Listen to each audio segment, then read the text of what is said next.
Welcome back to TSAT. నేను మీ Phaneeswar, senior economy faculty. Indian ఎకానమీకి సంబంధించి పబ్లిక్ ఫైనాన్స్, ప్రభుత్వ విత్తము అన్నటువంటి దాన్ని చూస్తున్నాం. దాంట్లో జిఎస్టీ గురించి మనం చదువుతున్నాం. జిఎస్టీ బిల్లు 122వ రాజ్యాంగ సవరణ బిల్లు 2014లో తీసుకొచ్చారు. చట్టం ఎప్పుడైందయ్యా అంటే 101వ రాజ్యాంగ సవరణ చట్టం 2016లో అయింది. రాష్ట్రపతి ఎప్పుడు ఆమోదించాడయ్యా అంటే సెప్టెంబర్ 8వ తేదీ 2016న ఆనాటి రాష్ట్రపతి ప్రణబ్ ముఖర్జీ గారు దీన్ని యాక్సెప్ట్ చేయడం అంటూ జరిగింది. మరి చూసినట్లయితే ఈ జిఎస్టీ అనేది రాజ్యాంగ సవరణ బిల్లు కనుక దీన్ని అన్ని రాష్ట్రాలు, అంటే సగానికి పైన రాష్ట్రాలు ఇది రాజ్యాంగ బిల్లు కాబట్టి దీన్ని ఆమోదించాల్సినటువంటి అవసరం ఉంది. అదేవిధంగా జిఎస్టీని మొట్టమొదటగా ఆమోదించినటువంటి రాష్ట్రం ఏంటయ్యా అంటే అస్సాం. ఇది వెరీ వెరీ ఇంపార్టెంట్, గుర్తుపెట్టుకోండి. జిఎస్టీని మొట్టమొదట ఆమోదించినటువంటి రాష్ట్రం ఏదయ్యా అంటే అస్సాం. అస్సాం మొట్టమొదట జిఎస్టీని ఆమోదించినటువంటి రాష్ట్రము భారతదేశంలో. నెక్స్ట్, ప్రపంచంలో మొట్టమొదటిసారిగా జిఎస్టీని ఎక్కడ అమలు చేశారయ్యా అంటే ఫ్రాన్స్లో అమలు చేశారు. మొట్టమొదటిసారిగా ప్రపంచంలో జిఎస్టీని ఎక్కడ అమలు చేశారయ్యా అంటే ఫ్రాన్స్లో అమలు చేశారు. ఎప్పుడు అమలు చేశారయ్యా అంటే 1954లోనే జిఎస్టీని ఫ్రాన్స్ దేశం అమలు చేయడం అన్నటువంటిది జరిగింది. ఇవి రెండు గుర్తుపెట్టుకోండి. దేశంలో మొదట అమలు చేసినటువంటి రాష్ట్రమేమో అస్సాం, ప్రపంచంలో మొదట అమలు చేసినటువంటి దేశమేమో ఫ్రాన్స్. ఇక జిఎస్టీ బిల్లులోని ముఖ్యాంశాలను మనం ఒకసారి చర్చిద్దాం. ఈ జిఎస్టీ బిల్లులోని ముఖ్యాంశాలు ఏంటయ్యా అంటే కేంద్ర రాష్ట్ర ప్రయోజనాలను దృష్టిలో ఉంచుకొని సెంట్రల్ జిఎస్టీ, స్టేట్ జిఎస్టీలు ఉంటాయి. కేంద్ర రాష్ట్ర ప్రయోజనాలను దృష్టిలో ఉంచుకొని సెంట్రల్ జిఎస్టీ, స్టేట్ జిఎస్టీ రెండు ఉంటాయి. అదేవిధంగా సిజిఎస్టీ కేంద్ర ప్రభుత్వం విధిస్తుందంటే సెంట్రల్ జిఎస్టీని కేంద్ర ప్రభుత్వం విధించి వసూలు చేస్తుంది. ఎస్జిఎస్టీ అంటే స్టేట్ జిఎస్టీని రాష్ట్ర ప్రభుత్వం విధించి వసూలు చేస్తుంది. అదే తర్వాత చూసినట్లయితే ఐజిఎస్టీని కేంద్రం విధించి వసూలు చేయడం అన్నటువంటిది జరుగుతుంది. ఇది అంతర్రాష్ట్రాల మధ్య జరిగేటువంటి లావాదేవీలపైన విధించబడుతుంది. ఐజిఎస్టీ ఎక్కడ నిర్మించబడుతుందయ్యా అంటే అంతర్రాష్ట్రాలలో జరిగేటువంటి లావాదేవీలపైన ఈ ఐజిఎస్టీ అనేటువంటిది విధించబడుతుంది. మరి ఇది చూసినట్లయితే కేంద్ర ప్రభుత్వమే విధించి వసూలు చేయడం అన్నటువంటిది జరుగుతుంది. ఇక ఇది పన్ను మీద పన్ను అంటున్నారు. అంటే చూసినట్లయితే దీన్ని క్యాస్కేడింగ్ ఎఫెక్ట్ అంటారు. పన్ను మీద పన్ను అని విధించదు. ఇది చాలామంది పన్ను మీద పన్ను విధిస్తుంది అనుకుంటున్నారు, కానీ ఇది పన్ను మీద పన్నును విధించదు, కేవలం లాభాలపై పన్నును విధిస్తుంది. జిఎస్టీ ఏం చేస్తుందయ్యా అంటే కేవలం లాభాలపై మాత్రమే పన్నులను విధిస్తుంది. జిఎస్టీ ఏం చేస్తుందయ్యా అంటే కేవలం లాభాలపై పన్నులను విధించడం అన్నటువంటిది జరుగుతుంది. ఇక కేంద్ర ప్రభుత్వం విధిస్తున్నటువంటి జిఎస్టీలో ఏమేమి విలీనమైనాయి అన్నటువంటి దాన్ని చూద్దాం. అంటే ఏ ఏ పన్నులు విలీనమైనాయి అన్నటువంటి దాన్ని చూసినట్లయితే జిఎస్టీలో విలీనమైనటువంటి పన్నులు ఏంటయ్యా అంటే కేంద్ర ఎక్సైజ్ సుంకము, అదనపు ఎక్సైజ్ డ్యూటీ, అదనపు కస్టమ్ డ్యూటీ. అంటే కేంద్ర ఎక్సైజ్ సుంకము, అదనపు ఎక్సైజ్ డ్యూటీ, అదనపు కస్టమ్స్ డ్యూటీ. తర్వాత చూసినట్లయితే special additional duty of customs, duty of customs, కేంద్ర సర్ఛార్జీలు, సెంట్రల్ సర్ఛార్జెస్. కేంద్ర సర్ఛార్జీలు మరియు సెస్సులు, సెంట్రల్ సేవా పన్నుల కేంద్రము, అమ్మకపు పన్నులు. సెంట్రల్ కేంద్ర సేవా పన్ను, కేంద్ర అమ్మకపు పన్నులు జిఎస్టీలో కలిసిపోయాయి. ఇవన్నీ జిఎస్టీలో విలీనమైనటువంటి వాటి గురించి మనం మాట్లాడుతున్నాం. కేంద్ర ఎక్సైజ్ సుంకం, అదనపు ఎక్సైజ్ డ్యూటీ, అదనపు customs duty, special additional duty of customs, కేంద్ర సర్ఛార్జీలు మరియు సెస్సులు, సెంట్రల్ సేవా పన్నులు, కేంద్ర అమ్మకపు పన్నులు, కేంద్ర సేవా పన్నులు, కేంద్ర అమ్మకపు పన్నులు. ఇది అమల్లోకి వస్తే రాష్ట్ర ప్రభుత్వం విధిస్తున్నటువంటి క్రింది పన్నులు జిఎస్టీలో విలీనమై రాష్ట్ర ఎక్సైజ్ విలీనమైనటువంటి రాష్ట్ర ఎక్సైజ్ సుంకాలను చూద్దాం. Purchases tax, turnover, luxury tax, tax and lotteries ఇవి కూడా రాష్ట్రాల్లో జిఎస్టీలో విలీనమవుతాయి. ఆ తర్వాత మనం చూసినట్లయితే బెట్టింగ్స్ అండ్ గ్యాంబలింగ్ ట్యాక్స్ అంటారు. అంటే బెట్లు కట్టడము, గ్యాంబలింగ్ చేయడంలో ఉండేటువంటి వాటి మీద ట్యాక్స్ వేస్తారు. బెట్టింగ్స్ అండ్ గ్యాంబ్లింగ్ ట్యాక్స్, వినోద పన్ను, ఎంటర్టైన్మెంట్ ట్యాక్స్, వాట్. సో అదేవిధంగా ప్రకటనలపై పన్ను, సర్చార్జెస్లపై పన్ను, ఆక్రాయ్ అండ్ ఎంట్రీ ట్యాక్స్ అంటారు. ఆక్రాయ్ అండ్ ఎంట్రీ ట్యాక్స్. ఇక జిఎస్టీ బిల్లు అమలు వలన ఆదాయం కోల్పోయేటువంటి రాష్ట్రాలు 5 సంవత్సరాల పాటు కేంద్ర ప్రభుత్వమే నష్టపరిహారం చెల్లిస్తుంది. ఎన్ని సంవత్సరాలు కేంద్ర ప్రభుత్వం నష్టపరిహారం చెల్లిస్తుందయ్యా అంటే 5 సంవత్సరాలు కేంద్రం నష్టపరిహారం చెల్లిస్తుంది. 5 సంవత్సరాలు కేంద్రం నష్టపరిహారం అన్నటువంటిది చెల్లిస్తుంది. ఇక జిఎస్టీ రేట్ల స్లాబులుగా విభజించారు. జిఎస్టీ రేట్లను ఎన్ని స్లాబులుగా విభజించారంటే 5%, 12%, 18%, 28% అన్నటువంటి స్లాబులుగా విభజించడం జరిగింది. 5%, 12%, 18%, 28% స్లైడ్స్గా జిఎస్టీని డివైడ్ చేయడం, విభజించడం అన్నటువంటిది జరిగింది. ఇక దీని యొక్క ప్రాముఖ్యతను మనం చూసినట్లయితే జిఎస్టీ అమల్లోకి వస్తే పన్ను ఎగవేత తగ్గుతుంది. ద ఫస్ట్ ఏంటంటే జిఎస్టీ అడ్వాంటేజ్. జిఎస్టీ అన్నటువంటిది అమలు అయితే పన్ను ఎగవేత తగ్గుతుంది. రెండోది ప్రభుత్వ ఆదాయం పెరుగుతుంది. సహజంగా పన్నుల వల్లనే ప్రభుత్వ ఆదాయం పెరుగుతుంది. మూడోది వివిధ రకాల పన్నులకు బదులు ఒకే పన్ను విధించబడుతుంది. వివిధ రకాల పన్నులకు బదులు ఒకే పన్ను విధించడం వల్ల ప్రభుత్వ ఆదాయ లెక్కింపు విధానం సరళమవుతుంది. జిఎస్టీ వల్ల రాష్ట్ర ప్రభుత్వ ఆదాయంపై ఎటువంటి రుణాత్మక ప్రభావం లేకుండా కేంద్రము నష్టపరిహారాన్ని భరిస్తుంది. సో జిఎస్టీ వల్ల రాష్ట్రాలకు ఆదాయం తగ్గిపోయేటువంటి నష్టం ఏదైతే ఉందో ఆ తగ్గిపోకుండా ఆ నష్టాన్ని ఎవరు భరిస్తున్నారయ్యా అంటే కేంద్రము భరించడం అన్నటువంటిది జరిగింది. ఇక రెండు ప్రభుత్వాలలో అంటే కేంద్రము రాష్ట్రం ఈ రెండు ప్రభుత్వాల్లో ప్రవేశపెట్టడం వల్ల ఏమైనా జిఎస్టీని ప్రవేశపెట్టడం వల్ల అడ్వాంటేజెస్ ఉన్నాయా, ప్రయోజనాలు ఉన్నాయా అన్నటువంటి దాన్ని చూసినట్లయితే ఇది సామాన్యంగాను పారదర్శకంగాను ఉంటుంది. జిఎస్టీ అన్నటువంటిది ఉంటుంది. పారదర్శకంగా ఉంటుంది. అదేవిధంగా జిఎస్టీలో అవినీతికి అవకాశం తక్కువగా ఉంటుంది. ఇక మూడోది చూసినట్లయితే కేంద్ర రాష్ట్ర స్థాయిలో వివిధ రకాల పన్నులను తగ్గిస్తారు. ఇక నాలుగో అంశం చూసినట్లయితే కేంద్ర వస్తువులు సేవల పన్ను, రాష్ట్ర వస్తువులు సేవల పన్ను తయారీ వ్యయం ఆధారంగా విధించబడుతుంది. ఇక నాలుగో పాయింట్ ఏం చెప్తుందయ్యా అంటే కేంద్ర వస్తువులు సేవల పన్ను, సేవల పన్ను, రాష్ట్ర వస్తువుల సేవల పన్ను, కేంద్ర వస్తువుల సేవల పన్ను, రాష్ట్ర వస్తువుల సేవల పన్ను తయారీ వ్యయం ఆధారంగా విధించబడుతుంది. వస్తువులకు సేవలకు మధ్య విచక్షణ ఉండదు. చాలా వస్తువులకు సేవలకు పన్ను రేటు తగ్గుతుంది. పన్ను రేటు అన్నటువంటిది తగ్గుతుంది. ఇది పన్ను వసూళ్లను పెంచుతుంది. జిఎస్టీ అమలు అవ్వడం వల్ల పన్ను వసూళ్లు పెరుగుతాయి. జిఎస్టీ పన్ను వసూళ్లను పెంచుతుంది. దీర్ఘకాలంలో వస్తువులు సేవల ధరలు తగ్గుతాయి. దీర్ఘకాలంలో వస్తువులు సేవల ధరలు అన్నటువంటివి తగ్గిపోతాయి. పన్నులపై గల క్యాష్ క్యాడింగ్ ఎఫెక్టును పన్నును జిఎస్టీ తగ్గిస్తుంది. Very very very important point. చాలామంది భయపడ్డారు జిఎస్టీ అంటే. పన్నుపై పన్నును జిఎస్టీ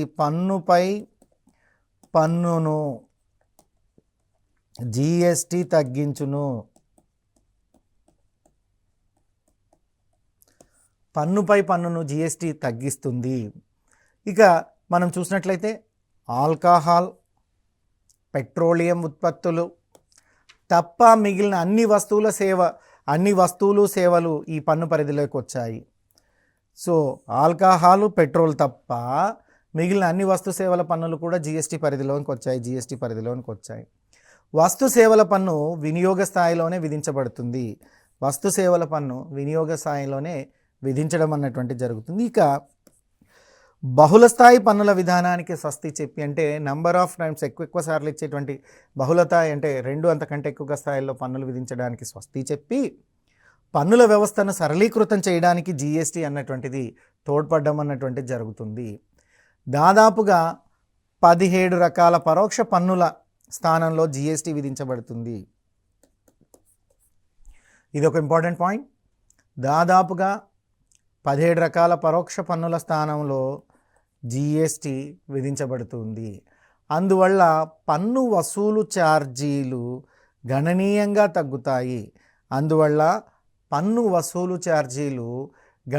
తగ్గుతాయి. ఈ కారణాల వల్ల వస్తువుల రవాణా చౌకగా మారి వివిధ రాష్ట్రాల మధ్య వ్యాపారం సజావుగా సాగుతుంది. జిఎస్టీ వల్ల ఏం జరుగుతుందయ్యా అంటే పన్ను వసూలు ఛార్జీలు గణనీయంగా తగ్గుతాయి. ఈ కారణం ఎప్పుడైతే పన్ను వసూలు ఛార్జీలు గణనీయంగా తగ్గాయో ఈ కారణం వల్ల వస్తువుల రవాణా చౌకగా మారి వివిధ రాష్ట్రాల మధ్య వ్యాపారం సజావుగా సాగుతుంది.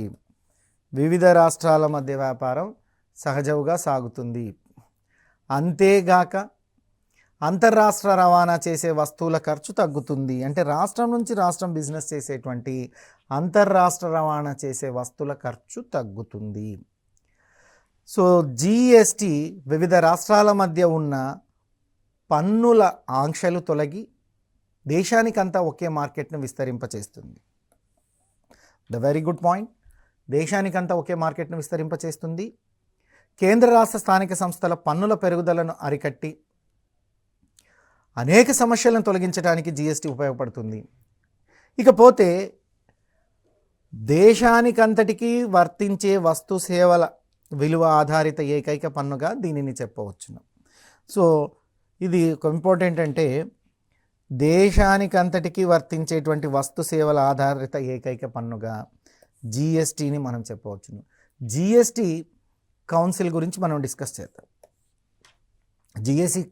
జిఎస్టీకి ఒక కౌన్సిల్ ఉంది. ఆ జిఎస్టీ కౌన్సిల్ ఏం చెప్పింది అన్నటువంటి దాన్ని చూద్దాం. ఈ జిఎస్టీ కౌన్సిల్ మనం చూసినట్లయితే జిఎస్టీ చట్టం 279A సెక్షన్ ప్రకారం, జిఎస్టీ చట్టం 279 సెక్షన్ ఏ ప్రకారం ఏర్పాటు చేయబడింది జిఎస్టీ కౌన్సిల్. 60 రోజుల్లో రాష్ట్రపతి దీన్ని ఏర్పాటు చేశారు. 60 రోజుల్లో రాష్ట్రపతి జిఎస్టీ కౌన్సిల్ అనేటువంటి దాన్ని ఏర్పాటు చేశారు. ఈ జిఎస్టీ కౌన్సిల్కి చైర్మన్గా ఎవరుంటారా అంటే ఆర్థిక మంత్రి ఉంటారు. జిఎస్టీ కౌన్సిల్కి చైర్మన్గా ఆర్థిక మంత్రి ఉంటారు. ప్రస్తుతం నిర్మలా సీతారామన్ గారు ఉన్నారు. రెవెన్యూ లేదా ఆర్థిక సహాయ మంత్రి ఉంటారు. రెవెన్యూ లేదా ఆర్థిక శాఖ సహాయ మంత్రి సభ్యులుగా ఉంటారు. అదేవిధంగా రాష్ట్ర ఆర్థిక మంత్రులు కానీ పన్ను వ్యవహారాలు చూసే మంత్రులు కానీ ఆ రాష్ట్రం నామినేట్ చేస్తే ఇతర మంత్రులు కానీ సభ్యులుగా ఉండవచ్చును. సాధారణంగా ఇవి చూసినట్లయితే రాష్ట్ర ఆర్థిక మంత్రులే ఉంటారు. సరే, ఆ రాష్ట్రంలో పన్నుల వ్యవహారాలు చూడడానికి ఏదైనా ప్రత్యేకంగా మంత్రిమండలి ఉంటే ఆ మంత్రి ఉంటారు, మంత్రిత్వ శాఖ ఉంటే ఆ మంత్రిత్వ శాఖ ఉంటారు.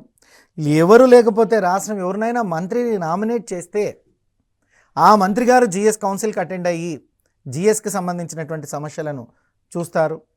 ఇక ఆర్థిక కార్యదర్శి జిఎస్టీ కౌన్సిల్ కార్యదర్శిగా కూడా వ్యవహరిస్తారు. సో జిఎస్టీ కౌన్సిల్ కార్యదర్శిగా ఎవరు వ్యవహరిస్తారయ్యా అంటే ఆర్థిక శాఖ కార్యదర్శి జిఎస్ కౌన్సిల్ కార్యదర్శిగా వ్యవహరించడం అన్నటువంటిది జరుగుతుంది. జిఎస్టీ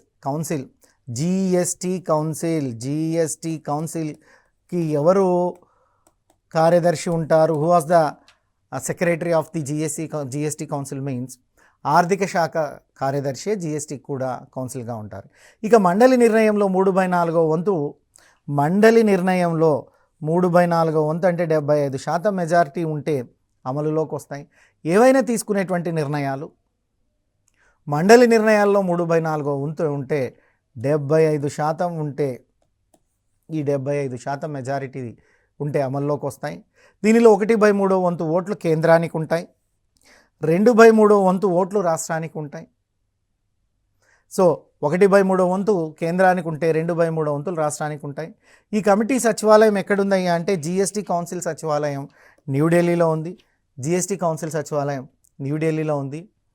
మరి ఈ కౌన్సిల్ తొలి సమావేశం ఎప్పుడు జరిగిందయ్యా అంటే 2016 సెప్టెంబర్ 22, 23 తేదీల్లో కేంద్ర ఆర్థిక మంత్రి ఆనాటి అరుణ్ జైట్లీ ఆధ్వర్యంలో జరిగింది. అరుణ్ జైట్లీ ఆధ్వర్యంలో జరిగింది. ఎప్పుడు? 2016 సెప్టెంబర్ 22, 23 తేదీలలో, సెప్టెంబర్ 22, 23 తేదీలలో. ఇక 4th మీటింగ్ జిఎస్టీ కౌన్సిల్ ఎప్పుడు జరిగింది అంటే కేంద్ర ఆర్థిక శాఖ మంత్రి నిర్మలా సీతారామన్ గారు 2017, 2021న లక్నోలో దీన్ని తీసుకొచ్చారు. ఇది 45వ సమావేశంలో పలు కీలక నిర్ణయాలు తీసుకోవడం జరిగింది. 45వ సమావేశం జిఎస్టీ కౌన్సిల్ 45వ సమావేశంలో పలు కీలక నిర్ణయాలు తీసుకున్నారు. అందులో కొన్నింటికి జిఎస్టీ పెంచితే మరికొన్నింటిపై తగ్గించడం జరిగింది. అందులో కొన్నిటికి జిఎస్టీని పెంచితే మరికొన్నింటిపై జిఎస్టీ తగ్గించడం. సో ఇది కంటిన్యూషన్ వర్డ్. కొన్ని ఇంటిపై కాదు, కొన్నింటిపై, కొన్ని వస్తువులపై అని అర్థం అండి. కొన్నింటిపై జిఎస్టీ తగ్గించడం అన్నటువంటిది జరిగింది. ఇక కొన్నింటిపై జిఎస్టీ నుంచి మినహాయింపు కూడా ఇచ్చారు. కొన్ని వస్తువులకు జిఎస్టీ నుంచి మినహాయింపు ఇచ్చారు. పెట్రోల్, డీజిల్తో సహా ఇతర పెట్రోల్ ప్రొడక్షన్స్ని జిఎస్టీ పరిధిలోనికి తీసుకురాలేదు. అంటే ఇవి ఇప్పుడు కూడా లేవు. పెట్రోలు, డీజిల్తో సహా ఇతర వస్తువులను జిఎస్టీలోకి తీసుకురాలేరు. వీటి ధరలు తగ్గే అవకాశం లేదంటే ఎప్పుడైతే జిఎస్టీ లేదో పెట్రోల్ ధర కూడా తగ్గదు. కరోనా మెడిసిన్స్పై జిఎస్టీ మినహాయింపు 2021 డిసెంబర్ 31 వరకు పొడిగించారు. కరోనా మెడిసిన్స్పై జిఎస్టీ మినహాయింపు 2021 డిసెంబర్ 31 వరకు పొడిగించడం జరిగింది. దీంతో కరోనా మెడిసిన్స్ తక్కువ ధరకే అందుబాటులో ఉంటున్నాయి. దీనితో కరోనా మెడిసిన్స్ తక్కువ ధరకే అందుబాటులోకి రావడం జరిగింది. రైల్వే విడిభాగాలు, లోకోమోటివ్స్పై జిఎస్టీ 12%. రైల్వే విడిభాగాలు, లోకోమోటివ్స్పై జిఎస్టీ 12% నుంచి 5% తగ్గించారు. 12% నుంచి 5% తగ్గించారు. ఓడలు, విమానాల ద్వారా చేసే ఎగుమతులపై మరో సంవత్సరం వరకు జిఎస్టీ ఉండదు. ఓడలు, విమానాల ద్వారా చేసేటువంటి ఎగుమతులపై మరో సంవత్సరం జిఎస్టీ ఉండదు. క్యాన్సర్ ఔషధాలపై జిఎస్టీ 12% నుంచి 5% తగ్గించారు. సో క్యాన్సర్ ఏదైతే ఉందో క్యాన్సర్ ఔషధాలపై జిఎస్టీని 12 నుంచి 5% తగ్గించారు. అదేవిధంగా చూసినట్లయితే రాష్ట్రాలకు జిఎస్టీ పరిహారం చెల్లింపు 2022 జూన్ తర్వాత పొడిగింపునకు కేంద్రం అంగీకరించింది. ఇక జిఎస్టీ స్లాబ్స్ చూద్దాం మనం. జిఎస్టీ స్లాబ్స్ భారతదేశ పన్నుల వ్యవస్థలో మార్పులు చేసి ఒకే దేశం ఒకే పన్ను భావంతో, ఒకే దేశం ఒకే పన్ను భావనతో పరోక్ష పన్నుల సరళీకృత విధానంపై రాజ్యాంగ సవరణ ద్వారా పార్లమెంటు వస్తు సేవల పన్ను అమలును ఆమోదించింది. రాజ్యాంగ సవరణ ద్వారా పార్లమెంటు వస్తు సేవలను చూసినట్లయితే పార్లమెంటు వస్తు సేవల పన్ను ఆమోదించడం జరిగింది. తద్వారా 17 రకాల కేంద్ర రాష్ట్ర పన్నుల స్థానంలో జూలై 1 నుంచి 2017 నుంచి వస్తు సేవల పన్ను జిఎస్టీ అమలు చేయడాన్ని నిర్ణయించారు. సో ఇది ఇక్కడ గుర్తుపెట్టుకోండి. జిఎస్టీ స్లాబ్స్లో మనం చేస్తున్నాం. 17 రకాల కేంద్ర రాష్ట్ర పన్నుల స్థానంలో 17 రకాల కేంద్ర రాష్ట్ర పన్నుల స్థానంలో జూలై 1, 2017 నుంచి జిఎస్టీని అమలు చేశారు. జిఎస్టీ అమలు చేయాలని నిర్ణయించడం జరిగింది. ఈ పద్ధతిలో వస్తువుల రవాణా వ్యయం తగ్గి దేశంలో చాలా మార్కెట్లకు వ్యాపార లావాదేవీలు విస్తరించాయి. చాలా వాటికి వ్యాపార లావాదేవీలు విస్తరించడం జరిగింది. జిఎస్టీ పన్ను విధానాల నిర్దేశానికి జిఎస్టీ కౌన్సిల్ ఏర్పాటు చేసినటువంటి పన్ను విధింపు రేట్లు ఖరారు చేశారు. వస్తు సేవల పన్ను సమాఖ్య జిఎస్టి కౌన్సిల్ 2025-17 సమావేశం జూలై 1, 2017 నుంచి అమల్లోనికి రానున్న సేవల పన్ను రేట్లను నిర్ణయించింది. ఇకపోతే 2016 నవంబర్ 3న కేంద్ర ఆర్థిక మంత్రి,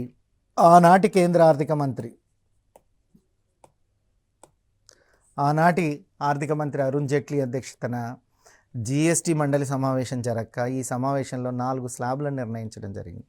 ఈ సమావేశంలో 4 స్లాబ్లు నిర్ణయించబడ్డాయి.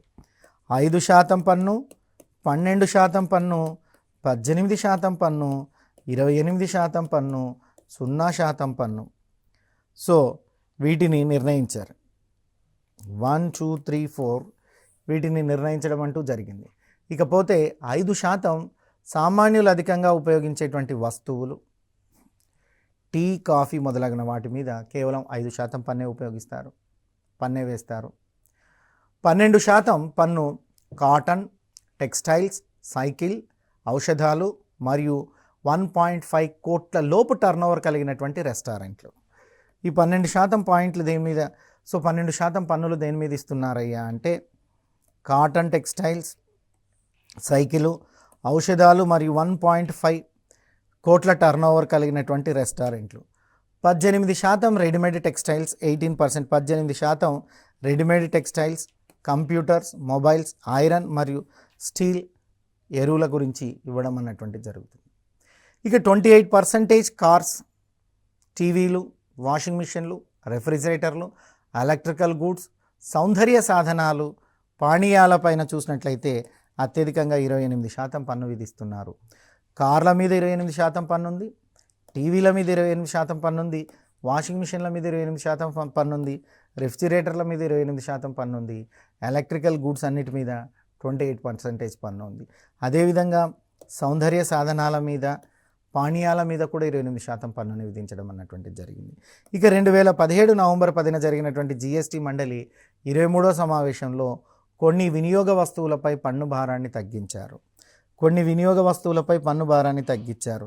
ఆ వినియోగ వస్తువులు ఏవయ్యా అంటే 28% పన్ను రేటు కలిగినటువంటి జాబితా నుండి 117 వస్తువులను తీసివేయగా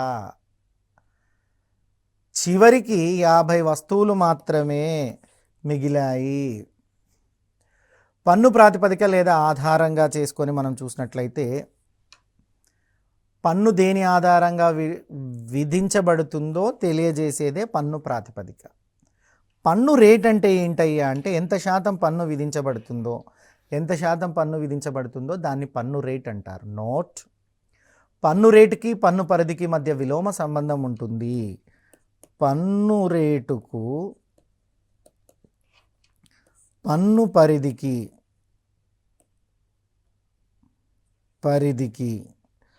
పన్ను రేటుకు పన్ను పరిధికి ఎలాంటి సంబంధం అంటే విలోమ సంబంధం అన్నటువంటి సంబంధం ఉంటుంది.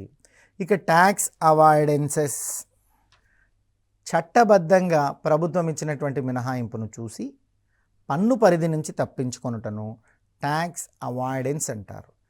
ఇదంతా టర్మినాలజీ అంటారు, పన్నులకు సంబంధించిన టర్మినాలజీ. ట్యాక్స్ ఎవేషన్, చట్ట వ్యతిరేకంగా తప్పుడు లెక్కలు చూపి పన్ను కావాలని ఎగవేయడాన్ని ట్యాక్స్ ఎవేషన్ అంటారు. అంటే చట్ట వ్యతిరేకంగా తప్పుడు లెక్కలు చూపి పన్నులు కావాలన్నటువంటి దాన్ని చూసేటువంటి దాన్ని మనం ఏం చెప్తున్నామయ్యా అంటే ట్యాక్స్ ఎవేషన్ అంటున్నాం. లాఫర్ వక్రము, పన్ను రేటుకి పన్ను రాబడికి మధ్య కలిగినటువంటి సంబంధాన్ని సూచిస్తుంది. పన్ను రేటుకి పన్ను రాబడికి మధ్య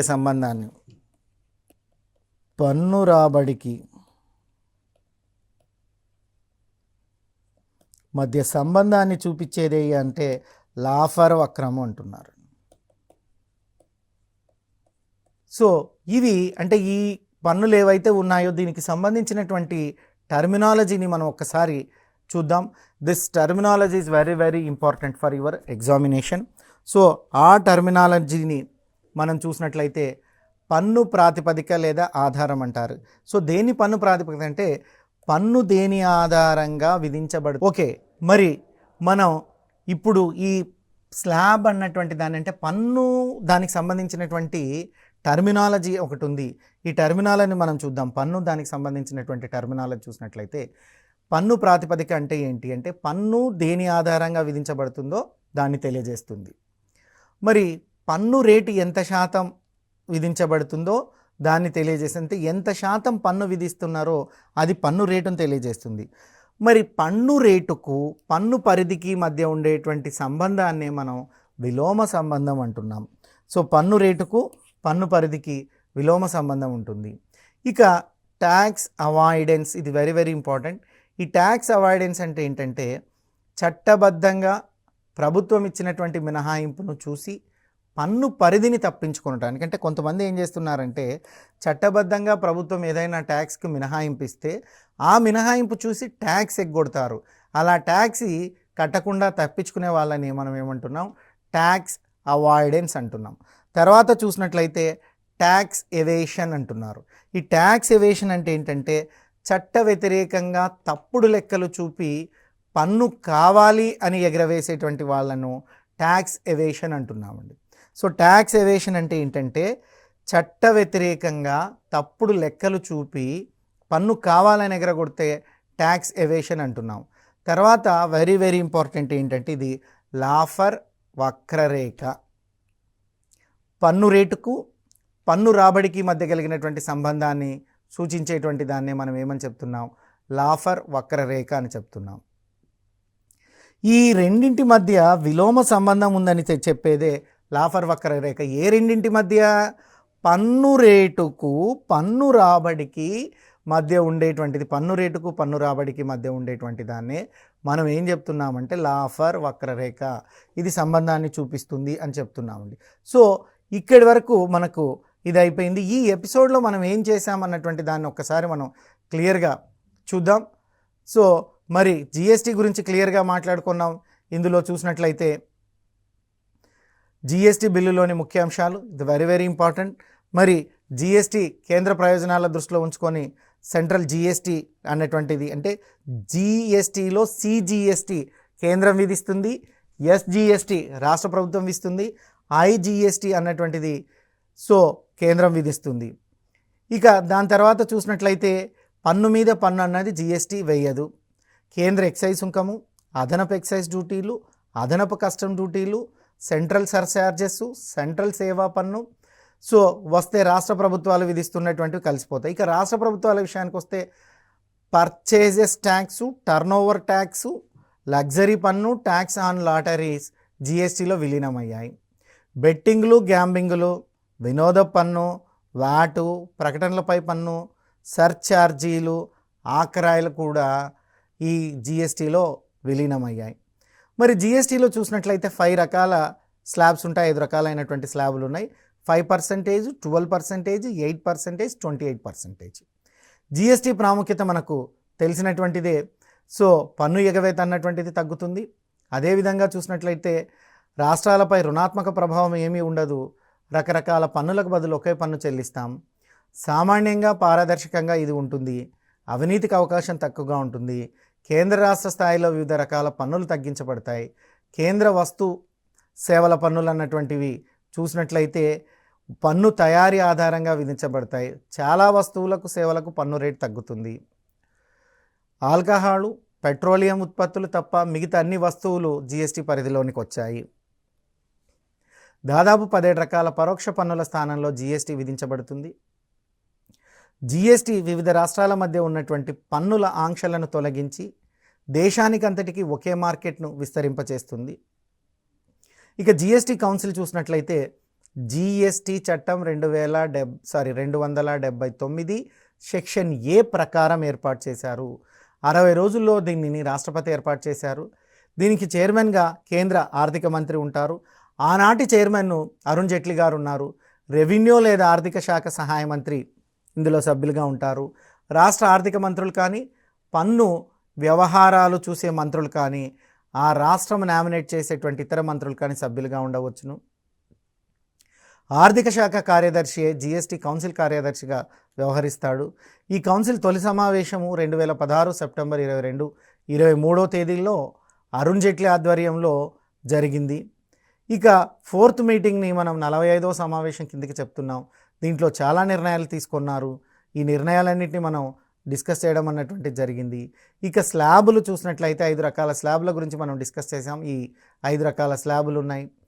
ఇక తర్వాత చూసినట్లయితే ఏ స్లాబుల్లో ఏ వస్తువులు ఉన్నాయన్నటువంటి దానిపైన మనకు ఒక క్వశ్చన్ అడుగుతారు. 5% స్లాబులు ఉండేటువంటి దాంట్లో చూస్తే టీ, కాఫీలు ఉన్నాయి. 12% స్లాబుల్లో చూస్తే కాటను, టెక్స్టైల్స్, సైకిల్, ఔషధాలు మొదలగునవి ఉన్నాయి. 18%లో చూసినట్లయితే రెడీమేడ్ ట్యాక్సెస్ ఉన్నాయి.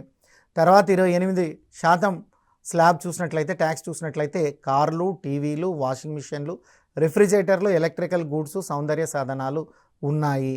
మరి 28% పన్ను రేటు గల జాబితా నుండి 177 వస్తువులను తీసివేయగా చివరికి 50 వస్తువులు మాత్రమే, చివరికి మనం చూసినట్లయితే 50 వస్తువులు మాత్రమే మిగిలినాయి. ఇక పన్నులకు సంబంధించినటువంటి టర్మినాలజీ కూడా మనం చెప్పుకున్నాం. ఇది ఈ ఎపిసోడ్తో పూర్తవుతుంది. Thank you. నేను మీ ఫణీశ్వర్ సార్ ఫ్రమ్ టీ సాట్.